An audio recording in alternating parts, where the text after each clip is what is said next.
আসসালামু আলাইকুম। আজকে আমি আরেকটা নতুন রেসিপি করতে যাচ্ছি।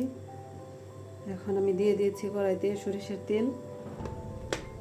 তেলটা গরম হয়ে আসছে, দিয়ে দিচ্ছি আমি একটু পেঁয়াজ কুচি,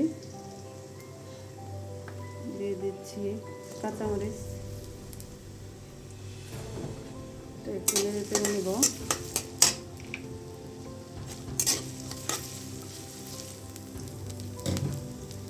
এর মধ্যে আমি দিয়ে দিচ্ছি লবণ। লবণটা দিলে খুব তাড়াতাড়ি পেঁয়াজটা নরম হয়ে আসে। দিয়ে দিচ্ছি একটু পেঁয়াজ বাটা, দিয়ে দিচ্ছি একটু রসুন বাটা, দিয়ে দিচ্ছি আদা বাটা। সমস্ত মশলাগুলো এখন একটু ভাজা ভাজা হয়ে গেছে।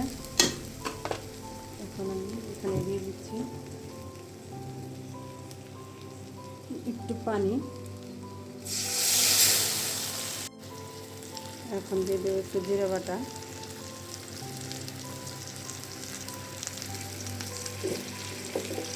এরপর দিয়ে দিচ্ছি একটু হলুদ গুঁড়া, এরপর দিয়ে দিচ্ছি জিরার গুঁড়া, এরপর দিয়ে দিচ্ছি শুকনো মরিচের গুঁড়া। এগুলো সব মশলা ভালো করে কষিয়ে নেব। মশলাটা কষানো হয়ে গেছে। এখন আমি এখানে দিয়ে দেবো মাছের পিসগুলি।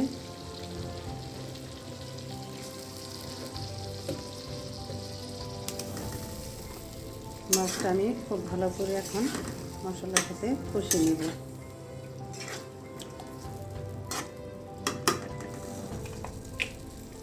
এখন আমি মাছগুলো কষিয়ে নেওয়ার জন্য ঢাকনা দিয়ে ঢেকে দেব। মাছগুলো কষানো হয়ে গেছে। এখন আমি মাছগুলো নামিয়ে নিব।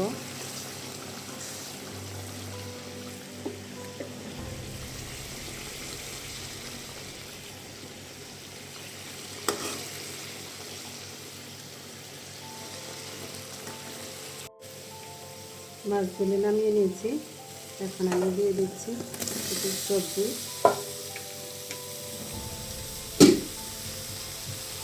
সবজিগুলো ভালো করে এখন কষিয়ে নেব।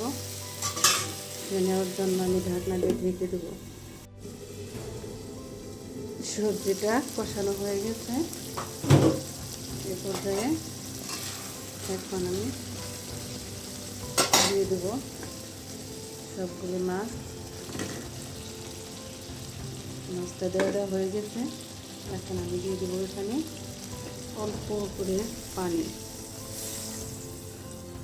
পানিটা দিয়ে ভালো করে একটু পানিটা মিশিয়ে দিয়ে এখন আমি ঢাকনা দিয়ে ভালো করে ঢেকে দেব।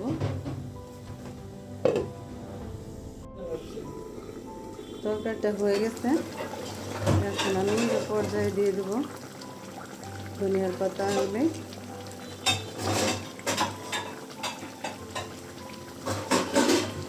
আমি আর একটু ঢেকে দেব। ঢেকে দিয়ে তরকারিটা নামিয়ে নেব। তো তরকারিটা হয়ে গেছে, নামিয়ে নিয়েছি। দেখেন কত সুন্দর হয়েছে। তরকারিটা দেখতে অনেক লোভনীয় লাগছে। এটা মাছটা এমনই একটা মাছ, আসলে এটার মধ্যে কাটা খুবই কম। মাছটা খেতে অনেক মজা। এটা ছোট বাচ্চারা এবং কি বড়দের সবার পছন্দের। এটা ছোট বাচ্চারাও খেতে পারে। কোনো রকম কোনো কাটা নেই, একমাত্র শুধু একটা লম্বা কাটা ছাড়া। মাছটা খেতে অনেক মজা। এটা আপনার ছোট বাচ্চাদের খেতেও অনেক মজা লাগবে, দেখতে অনেক সুন্দর, বেশি মজা। এই তো এখন গরম গরম খাচ্ছি তরকারিটা।